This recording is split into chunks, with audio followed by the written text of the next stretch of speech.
itself is a word. The word is interesting because it's a word that comes from a pagan. Hollywood is the holy wood, and it was the wood that the magical wands were made out of in the pagan sorcery, magic. And these wands were believed that the sorcerers that possessed them could put people into trances and control them. This is part of, this is symbolic, but it's also important to understand that part of what Hollywood literally does is it puts people into trances. It's a dream state. They call it the dream machine in the United States.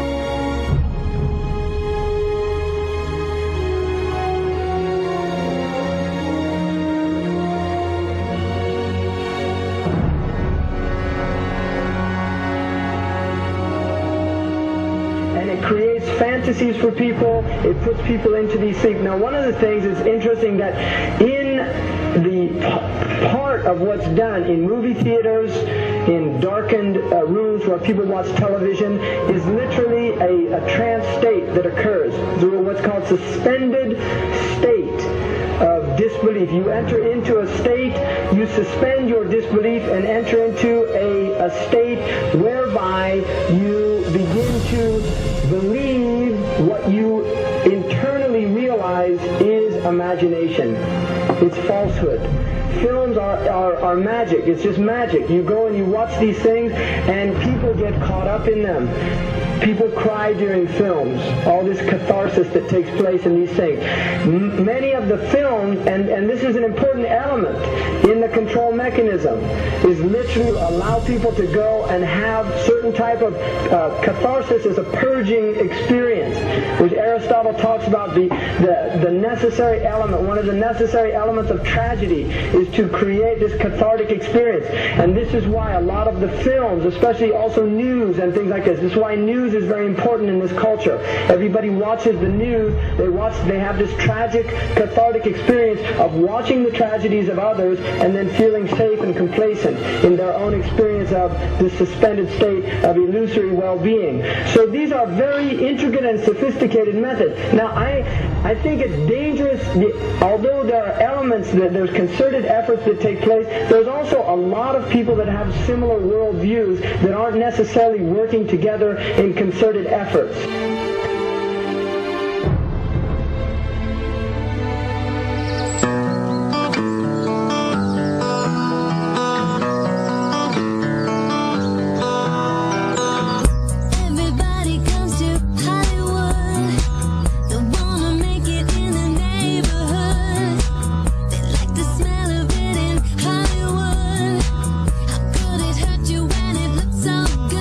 Shine your light now.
supposed to be up here. Looking at that? I just wanted to know. Well, you're old enough, I suppose. You should know the story. Okay, here we go. It was 1832. On a night much like this.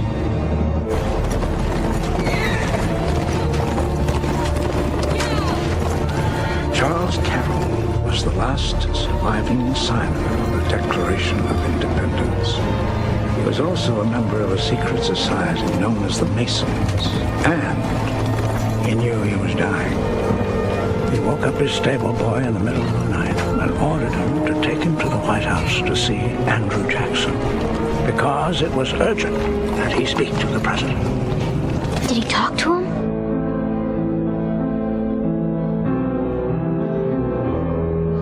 No, he never got the chance. The president wasn't there that night. But Charles Carroll had a secret. So he took into his confidence the one person he could. My grandfather's grandfather, Thomas Gates. What was the secret? A treasure.